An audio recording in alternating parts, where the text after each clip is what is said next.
அனைவருக்கும் வணக்கம். நிலக்கோட்டையிலிருந்து உங்கள் வழக்கறிஞர் மணிகண்டன்.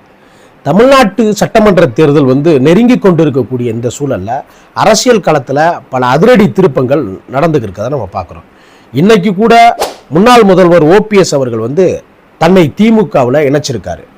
பல நாடாளுமன்ற உறுப்பினர்கள் முன்னாள் அமைச்சர்கள்லாம் அதிமுகவிலிருந்து வெளியேறி திமுகவில் இணைஞ்சுக்கிறத நம்ம தொடர்ச்சியாக பார்த்துக்கிட்டு இருக்கோம்.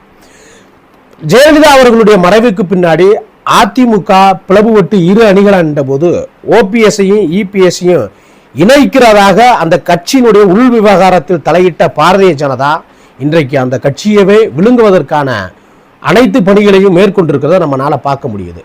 செங்கோட்டையன் ஒருபுறம் பாரதிய ஜனதா தலைவர்களை தொடர்ந்து சந்திச்சுக்கிட்டு வந்தாலும் அவர் திடீரென தாவேக்களா போய் இணைஞ்சதை நம்ம பார்த்தோம். அந்த முடிவு அவரால் எடுக்கப்பட்டதா அல்லது வேற யாருடைய வழிகாட்டுதலின்படி இணைஞ்சாரா அப்படின்றத தெரியல. இன்னைக்கு சசிகலா ஒருபுறம் அரசியலை தொடங்கி இருக்கக்கூடிய இந்த நேரத்தில் பிற மாநிலங்கள்ல பாரதிய ஜனதா எந்த கட்சிகளோடு கூட்டணி வைத்து விட்டு பின்னர் அந்த கட்சியை ஆக்கிரமித்ததோ அதே நிலைப்பாடு தான் இன்னைக்கு தமிழ்நாட்டில் நடந்துக்கிறத நம்மளால பார்க்க முடியாது.